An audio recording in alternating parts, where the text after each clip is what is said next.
भगवान ना तो किसी का कुल देखते हैं ना किसी की जाति देखते हैं। यदि कुल या जाति को देखा होता तो परम वैष्णव दैत्य कुल में जन्मे भक्त प्रहलाद को कैसे दर्शन दिए होते।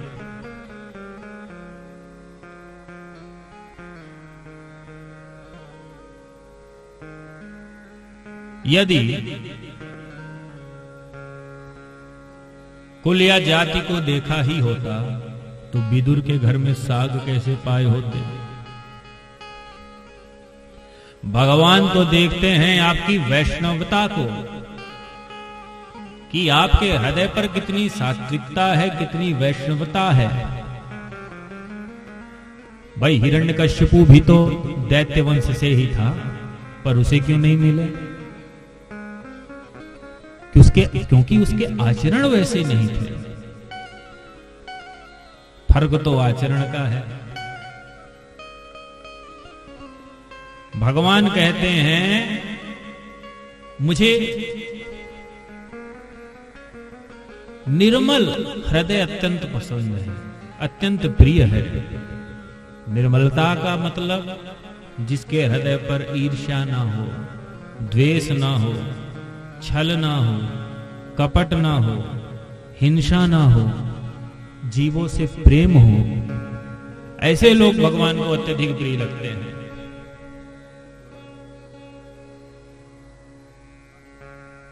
आज प्रहलाद जी के सन्मुख भगवान उपस्थित हैं।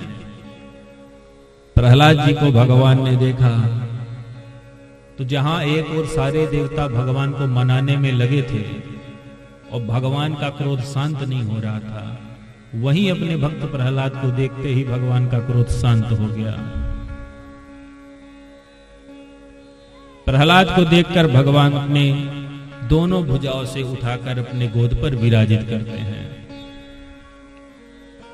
और वात्सल्यता के साथ भगवान प्रहलाद को दुलार करते हैं।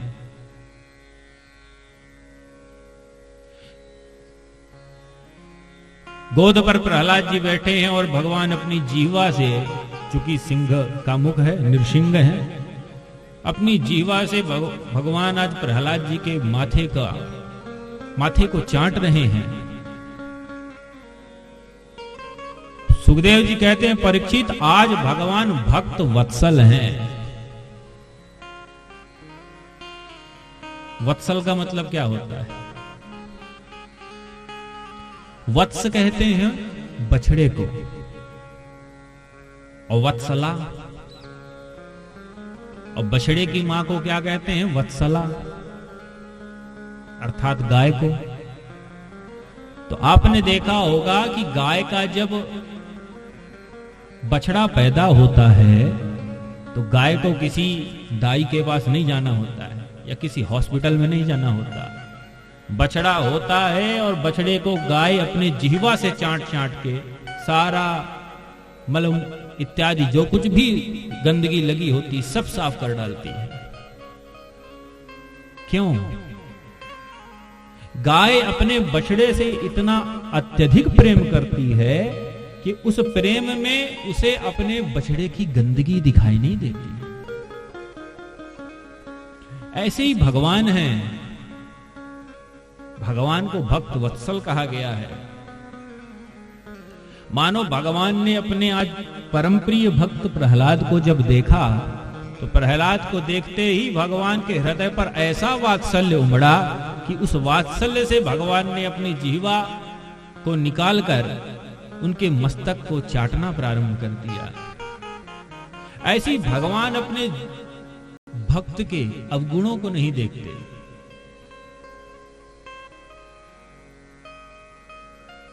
अभी हमारे आचार्य जी कह रहे थे ना, न जाने कौन से गुण पर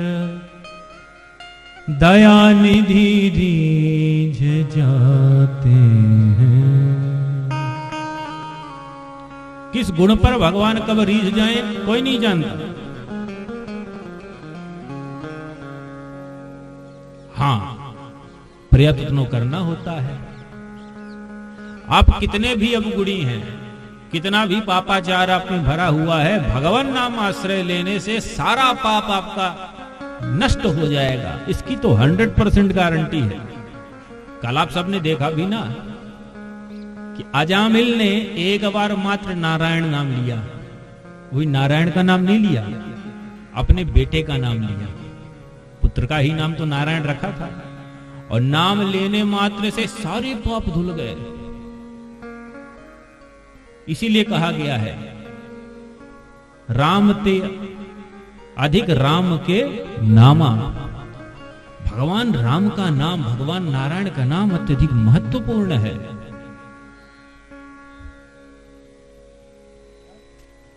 कहूं कहां लगी नाम बड़ा,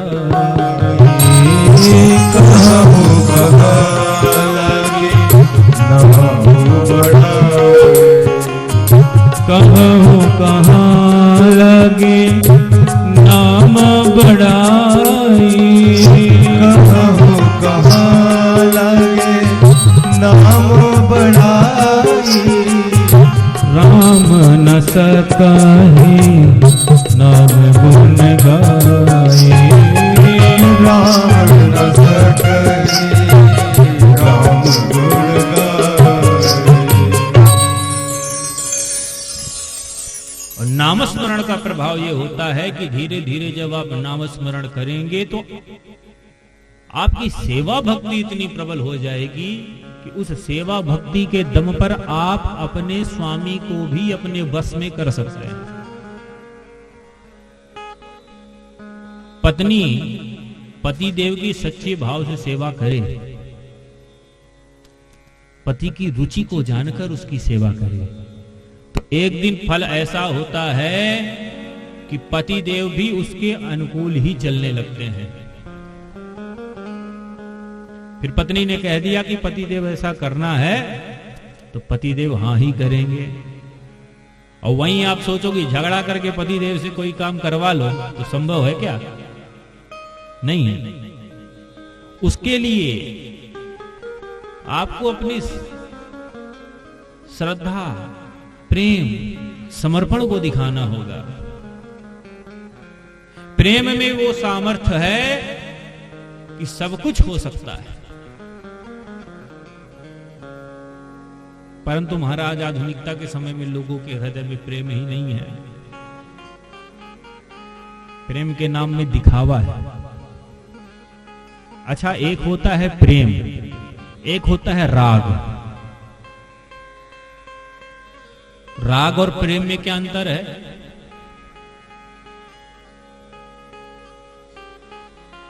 एक संत ने हमसे कहा कि प्रेम तो केवल परमात्मा से ही हो सकता है, क्योंकि प्रेम का स्वभाव है तत्सुखम सुखित्वम कामना रहितम विकार रहितम। प्रेम को वाणी से नहीं कहा जा सकता। एक सच्चा प्रेमी अपने प्रियतम के सुख में ही सुखी रहता है, उससे कोई अपेक्षा नहीं करता। हम आपको प्रेम करते हैं, बदले में आप करो या ना करो ये आपकी मर्जी है। परंतु अगर हमने सोचा कि हम आपको प्रेम करते हैं, आप भी हमें प्रेम करो, तो इसका तात्पर्य क्या है? मतलब हम आपसे व्यापार कर रहे हैं, अदला बदली, तो ये प्रेम नहीं हुआ, क्योंकि प्रेम में तो कामना ही नहीं होती, ये राग हुआ। संसार के सारे रिश्ते नाते झूठे हैं, कहीं भी प्रेम नहीं दिखता है, तो मात्र एक राग। अरे सबसे पवित्रतम रिश्ता होता है पति और पत्नी का, पर पति और पत्नी में भी कहीं ना कहीं राग छुपा होता है, प्रेम की कमी होती है।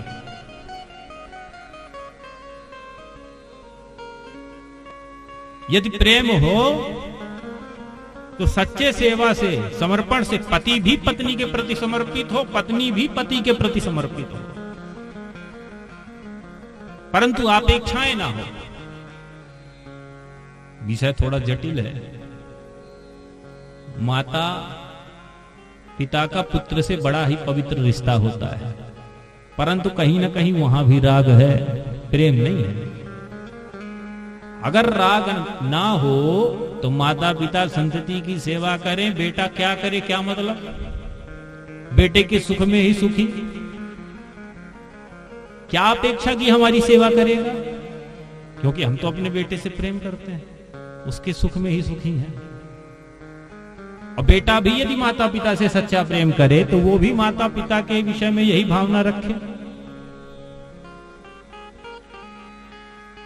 प्रेम गोपियों ने किया था,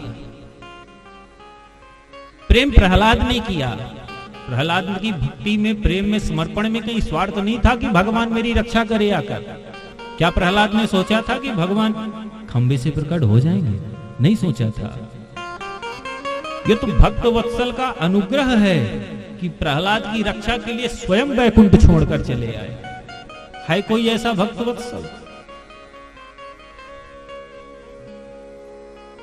इसीलिए प्रेम करना है तो परमात्मा से करो।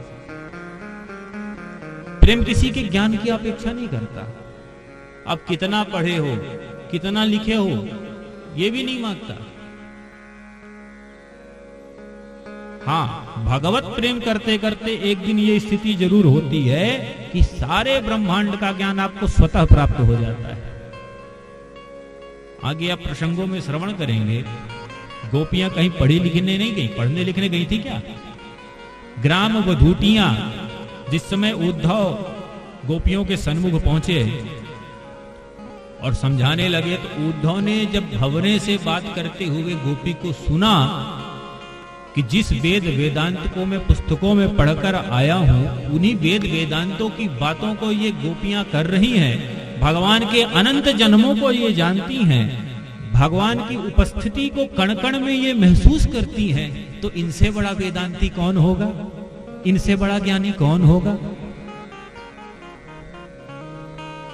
तो गोपियों ने भगवान से प्रेम किया, समर्पण किया, अतः उनका कल्याण हुआ। देखो, इस संसार में जो व्यक्ति आया है कोई ना कोई कर्म करता है। आप और हम बैठे हैं तो बैठे बैठे यहाँ कथा श्रवण कर रहे हैं, तो यहाँ भी सत्कर्म हो रहा है। सत्कर्म हो रहा है ना। अब अभी आप जाओ बाहर किसी से झगड़ा करो तो वो पाप कर्म हुआ, पापाचार हुआ। तो इस सत्कर्म का भी भोग आपको करना है और उस कर्म का भी भोग आपको करना है। और जब तक भोग करना है तब तक पुनः इस धरातल में आना है। मानव कर्म किए बिना रह नहीं सकता। तो आखिर क्या उपाय है इस भव बंधन से छूटने का?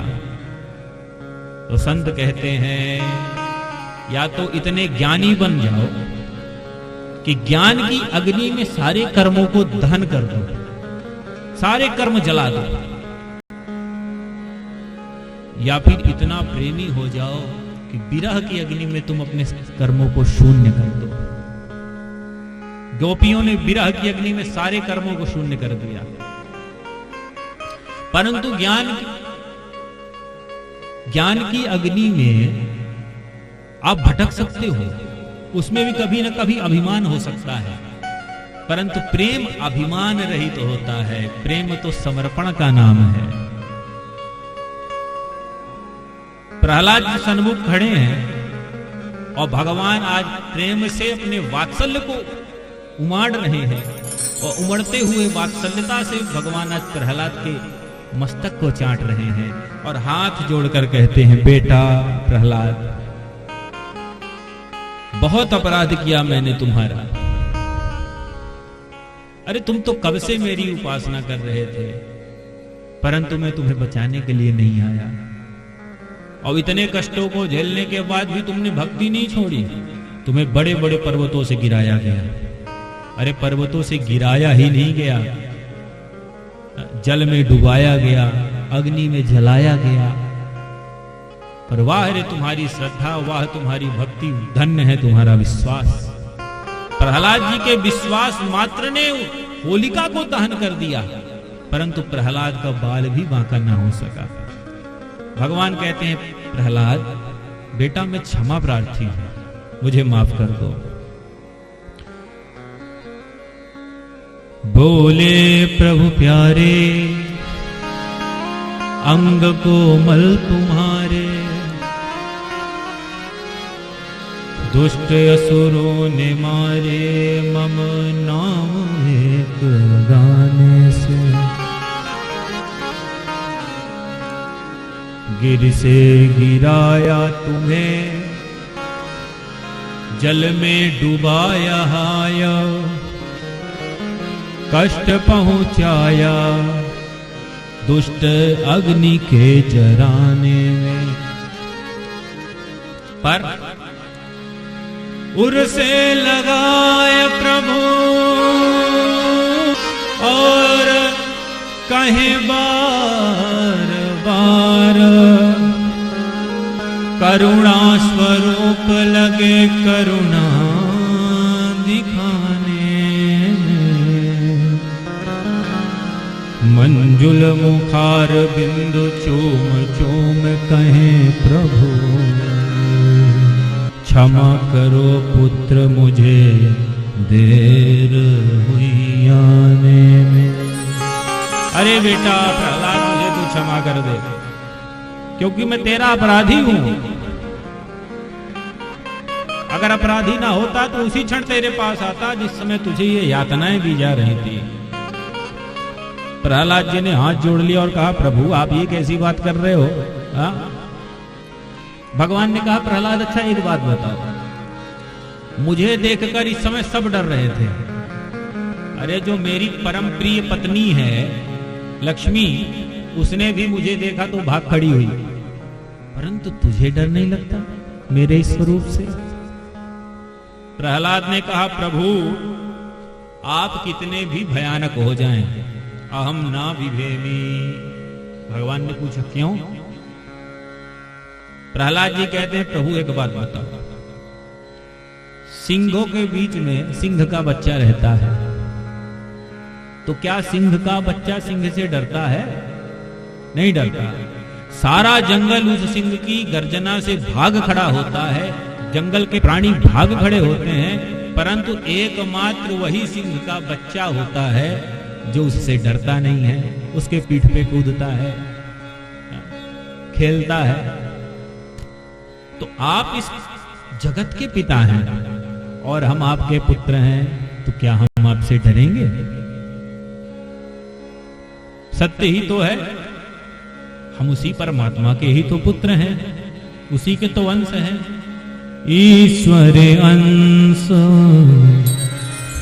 जीवन विनाशी, ईश्वर अंश जीवन विनाशी, ईश्वर अंश जीवे अविनाशी,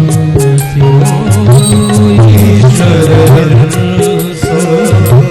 जीवे अविनाशी, ईश्वर अंश जीवे अविनाशी, ईश्वर अंश जीवे अविनाशी, चेतन अमल सरज सुख राशि, चेतन अमल सरज सुख राशि। हम उसी ईश्वर के अंश होने के बाद क्या कभी भगवान से डरेंगे? वही भक्त प्रहलाद कहते हैं, अहम ना विभेमी। हाँ, परंतु एक बड़ी कृपा है, आज आपने तो इतना बड़ा सौभाग्य मुझे प्राप्त कराया है प्रभु, जो कदाचित ब्रह्मा को भी प्राप्त नहीं हुआ। अरे ब्रह्मा जी आपके पुत्र हैं, परंतु मुझसा बड़ा भागी कौन होगा? प्रभु आप जरा सोचें, जो सौभाग्य ब्रह्मा को प्राप्त नहीं हुआ वो मुझे सहज ही प्राप्त हो गया। अरे क्या कभी ब्रह्मा जी को आपकी गोद में बैठने का अवसर प्राप्त हुआ है? पर मुझ अभागे को देखें कि दैत्य कुल में जन्मा और मेरे पिता आपके सबसे बड़े शत्रु, फिर भी मुझे आपने अपनी गोद पे बिठाया है।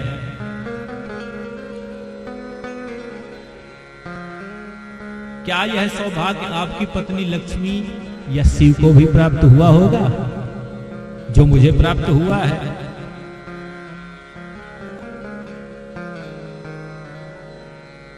बहुत सी भगवान के और प्रहलाद जी की चर्चा हुई। भगवान ने कहा, बेटा प्रहलाद, मैं चाहता हूं कि तुम कुछ मुझसे मांगो, मैं तुम्हारी बातों से बड़ा प्रसन्न हूं और मेरी हार्दिक इच्छा है कि मैं तुम्हें कोई वरदान दूं। प्रहलाद जी ने कहा, प्रभु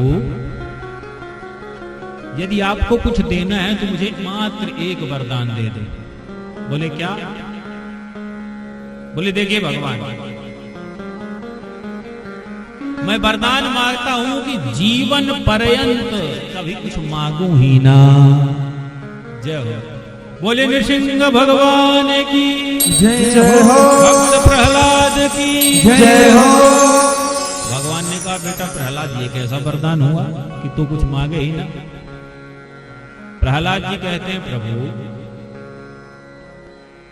इस कामना के कांटे ने ही सारे संसार को परेशान करके रखा है। आज आप मुझे यदि कुछ दे भी दोगे तो इस वरदान को पाने के बाद कल पुनः मेरे मन में कोई ना कोई इच्छा जागृत हो जाएगी। मानव मात्र के हृदय पर कामना का कांटा चुभा हुआ है। आपने अनुभव किया होगा कि जब आपके पास घर नहीं था तब आपके हृदय पर बार बार एक बात आती थी, काश हमारा भी खुद का घर होता।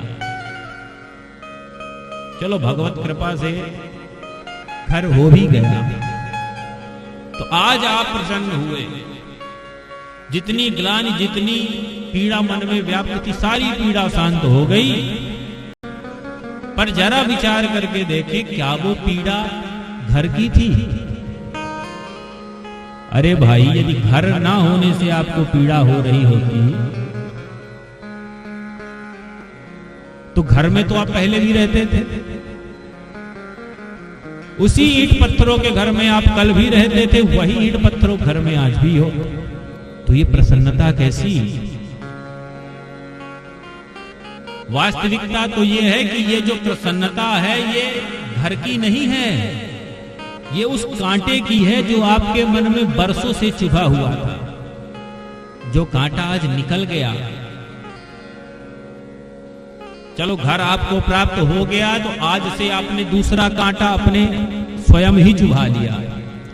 अब हृदय पर इच्छा होने लगी कि घर तो हो गया, अब बाजार तक जाने के लिए एक गाड़ी भी प्राप्त हो जाए। तो आज से मन में मात्र एक ही चिंतन, कब गाड़ी हो जाए, कब गाड़ी हो जाए, कब फोर व्हीलर आ जाए, कब कार आ जाए, बच्चे हैं, बीवी है, सब साथ में घूमने जाएंगे बाजार, कितना अच्छा लगता है। और भगवत कृपा से गाड़ी मिल भी गई तो दूसरा कांटा तैयार है। अरे ये गाड़ी में छोटी है, थोड़ी बड़ी गाड़ी आ जाए तो फिर घर परिवार के भी 4 लोगों को बैठा के संग में घूमेंगे, ने तीर्थ यात्रा में जाएंगे, आनंद आएगा।